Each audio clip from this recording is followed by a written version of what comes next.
Assalamualaikum warahmatullahi wabarakatuh. Waalaikumsalam warahmatullahi wabarakatuh.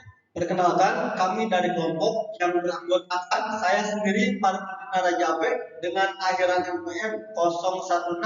Di sini saya sebagai moderator sekaligus pemateri pertama. Dan saya didampingi oleh dua teman saya. Di sebelah kanan saya ada Adi Nur Aditya dengan akhiran NPM 018 sebagai pemateri 3.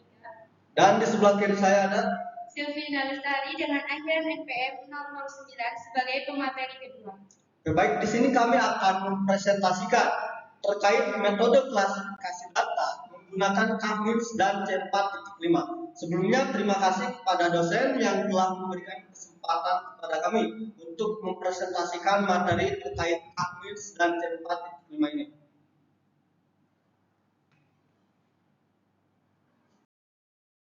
Baik, di sini saya sebagai pemateri pertama akan menyampaikan terkait perbedaan klasifikasi data dan klasterisasi.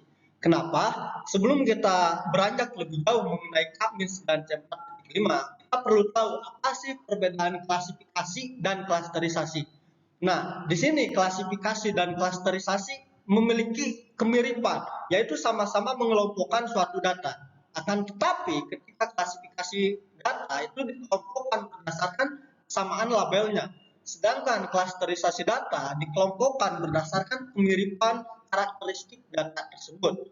Contohnya, ketika kita memiliki mobil yang banyak, ada 10 mobil, ketika kita akan mengklasifikasi, maka kita klasifikasikan berdasarkan mereknya, yaitu mobil Honda di sebelah kiri dan mobil Toyota di sebelah kanan. Nah, ketika kita akan mengelompokkan berdasarkan klasterisasi, maka kita kelompokkan berdasarkan warna. Misalkan warna merah ada di sebelah kiri, yaitu terdapat mobil Toyota, mobil Honda, dan mobil lain sebagainya. Di sebelah kanan ada mobil berwarna putih, di sebelah depan ada mobil berwarna kuning. Nah, itu klasterisasi. Untuk klasterisasi data bisa menggunakan K-MINS dan C4.5. Baik, di sini saya akan menyampaikan manfaat klasterisasi. Lantas untuk apa sih klasterisasi data itu? Nah, yang pertama, untuk segmentasi data. Segmentasi berarti pemetaan suatu data. Dapat membantu mengelompokkan data yang sangat besar. Contoh, ketika suatu perusahaan memiliki data pegawai untuk menaikkan gaji pegawainya, menaikkan jabatannya, maka si perusahaan ini membutuhkan pengelompokan berdasarkan pegawai yang royal dan pegawai yang musiman. Nah, itu dapat membantu perusahaan mencapai tujuan tersebut. Nah, yang kedua, untuk membantu lokalisasi data. Ketika data sudah dikelompokkan, data sudah diklasifikasikan, sudah diklasterisasikan, maka akan mudah untuk memberi label. Contoh, ketika mobil berwarna merah dikasih label nomor 1, mobil berwarna kuning dikasih label nomor 2, mobil berwarna putih dikasih label nomor 3. Ketika ada data yang masuk, ketika ada data yang baru, kita akan mudah untuk memasukkan ke label tersebut atau ke kelompok tersebut. Nah, yang terakhir ada kompresi warna citra digital. Gambar yang berukuran besar bisa menjadi kecil dengan klasterisasi. Nah, untuk selanjutnya di slide berikut akan disampaikan oleh pemateri kedua. Baik, di sini saya sebagai pemateri kedua akan menjelaskan materi tentang pengertian algoritma dari K-means. K-means adalah algoritma yang bersifat unsupervised learning untuk klasterisasi data yang berbasis ukuran jarak data terhadap pusat klaster data atau centroid terdekat. Memiliki fungsi untuk mengelompokkan data ke dalam klaster dan dapat menerima data tanpa ada label kategori. Unsupervised learning adalah mengidentifikasi pola dalam kumpulan data yang bersifat titik data yang tidak diberi label.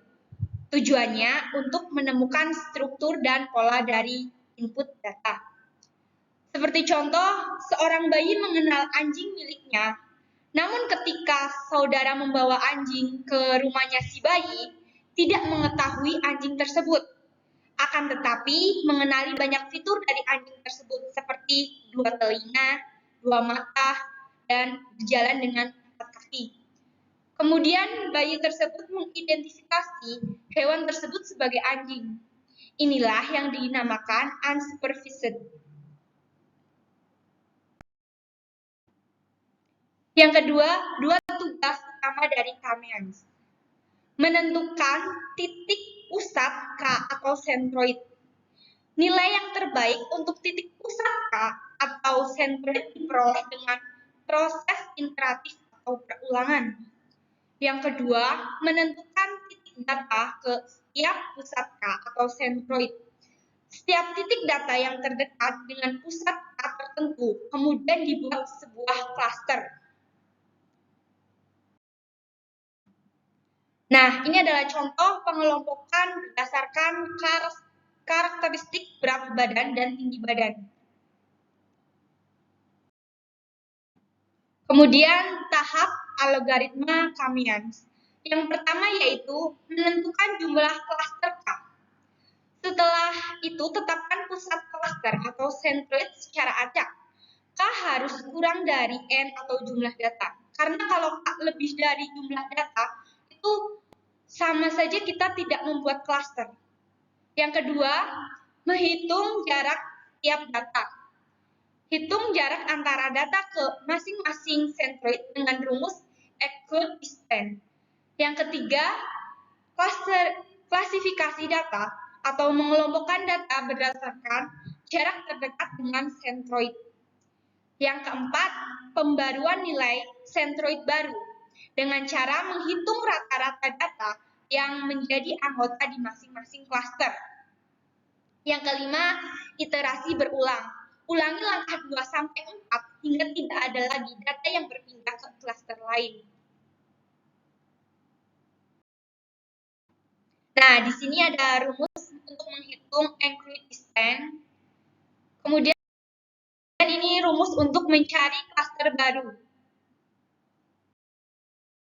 Nah, karakteristik dari Kamians sendiri adalah sebagai berikut. Yang pertama, cepat dalam proses clustering. Yang kedua, sensitif terhadap nilai sentroid, terhadap nilai pusat. Yang ketiga, tidak unik. Hasil dari Kamians selalu berubah-ubah atau tidak unik. Yang keempat, global optimum. Sulit meraih global optimum. Kemudian kelebihan dari algoritma Kamians. Yang pertama, sederhana, relatif sederhana dan mudah untuk diterapkan. Yang kedua, diskalakan. Dapat diskalakan untuk dataset dalam jumlah besar. Yang ketiga, mudah untuk beradaptasi dengan contoh baru. Dan yang keempat, umum diimplementasikan ke klaster dengan bentuk dan ukuran yang berbeda seperti klaster elips. Nah, di sini kekurangan dari algoritma Kamians. Yang pertama yaitu menentukan nilai K.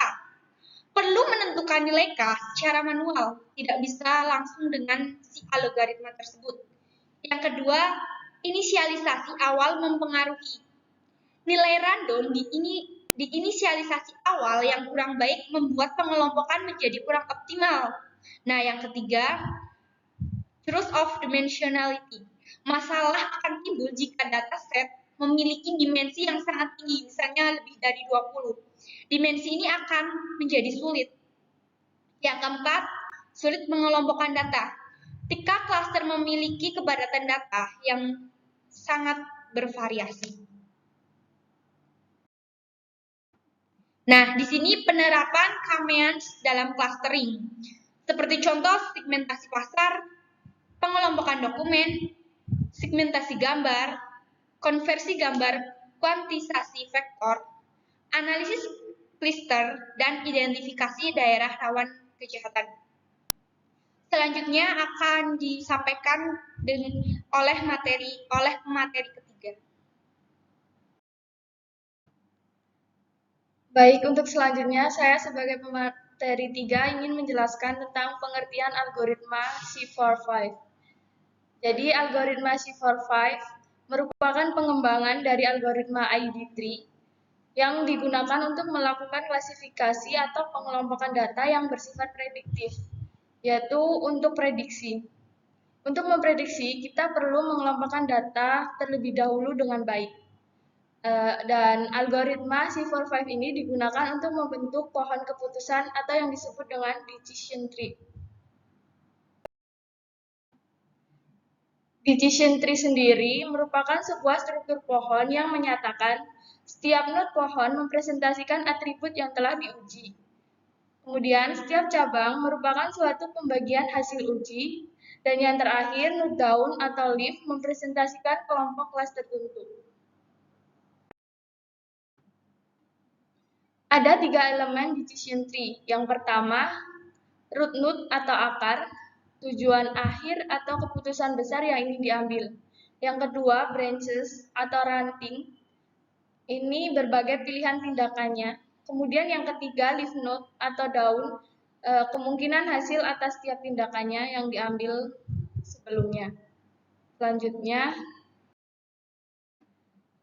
algoritma C45 memiliki berbagai kelebihan. Di antaranya yang pertama, dapat menangani missing value. Yang kedua, dapat menangani atribut continue. Data continue sendiri itu berarti data yang memiliki nilai tidak terbatas dalam kisaran tertentu. Yang nomor 3, untuk mengatasi overfitting dengan cara memangkas pohon keputusan. Ya, dan yang terakhir, nomor 4, menghasilkan pohon keputusan yang mudah diinterpretasikan, tingkat akurasi yang dapat diterima, efisien menangani dua atribut bertipe diskrit dan numerik. Kekurangan algoritma C45 hanya dapat digunakan untuk menangani sampel-sampel tertentu. Yang pertama, sampel yang disimpan secara keseluruhan, dan yang kedua, sampel disimpan pada waktu yang bersamaan di satu memori. Tahapan algoritma C45, yang pertama, kita memilih atribut sebagai akar. Yang kedua, membuat cabang untuk tiap-tiap nilai. Yang nomor 3, kita membuat kasus dalam cabang. Yang keempat, mengulangi proses untuk setiap cabang, hingga semua kasus pada cabang memiliki kelas yang sama. Membuat pohon keputusan dengan algoritma C45. Yang pertama, menyiapkan data training, diambil dari data histori yang pernah terjadi sebelumnya, dan sudah dikelompokkan ke dalam kelas tertentu. Yang kedua, menghitung nilai entropi.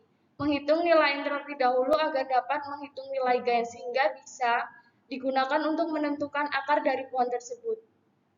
Nomor 3, menentukan akar pohon dengan mencari nilai gain yang paling tinggi dari hasil perhitungan setiap atribut.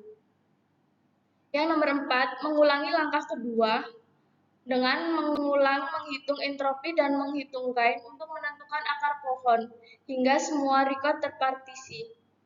Dan yang terakhir, proses partisi berhenti ketika 1. Semua record dalam simbol N dapat kelas yang sama. Kedua, tidak ada atribut di dalam record yang dipartisi lagi. Dan yang terakhir, tidak ada record di dalam cabang yang kosong.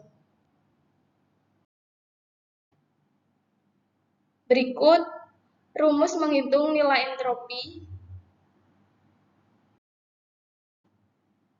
dan rumus menghitung nilai gain.